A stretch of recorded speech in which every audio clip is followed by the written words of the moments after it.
Good morning, Pelham Road. Actually, you can tell from the sun.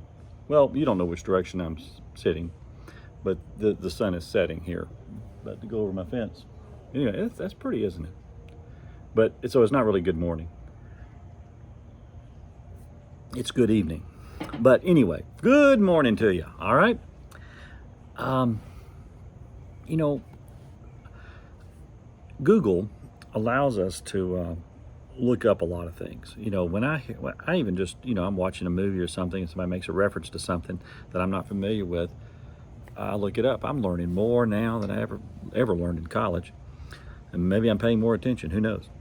Anyway, I'm familiar with the word doldrums. I imagine you are too.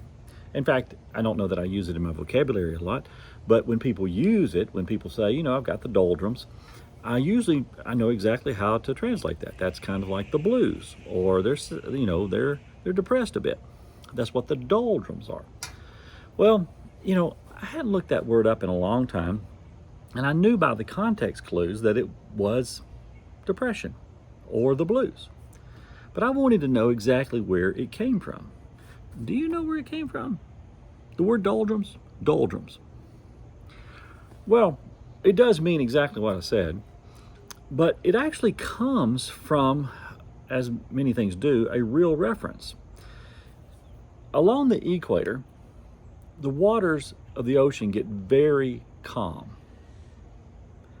And so, if you see the word doldrum and the D is capitalized, they're actually referring to this place along the equator where the water is really, really calm.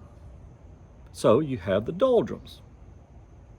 Now, see, you see what I'm saying, right? Because if it's just calm, you would think that if somebody said you had the doldrums, that's like, that's a pleasant thing. You're just a calm person. But the reason why it's calm is there's no wind. There's no energy. There's nothing to move you along. Now, of course, we have boats that have motors and engines now, so you don't have to worry about the wind. But back when you had to worry about the wind, you didn't want to get caught in the doldrums because you had no wind, the sails went flat, and you were dead in the water.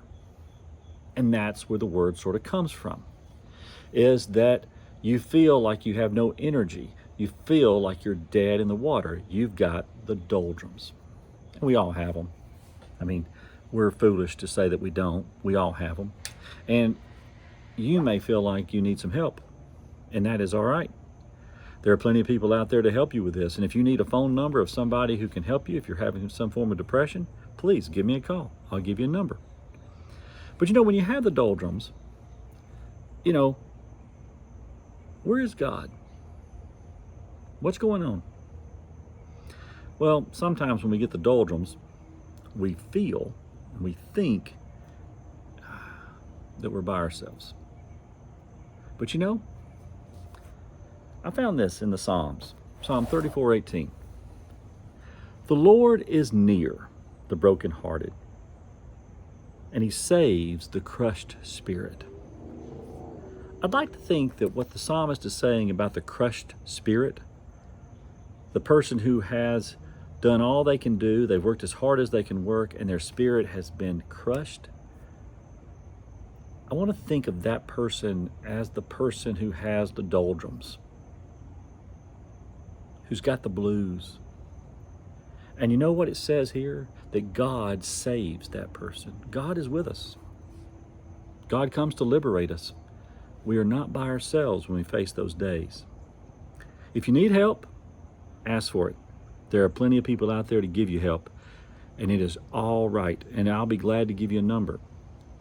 But when you get help, just remember this: God is with you. The energy's gone, the wind is gone, but God is not gone. See you tomorrow.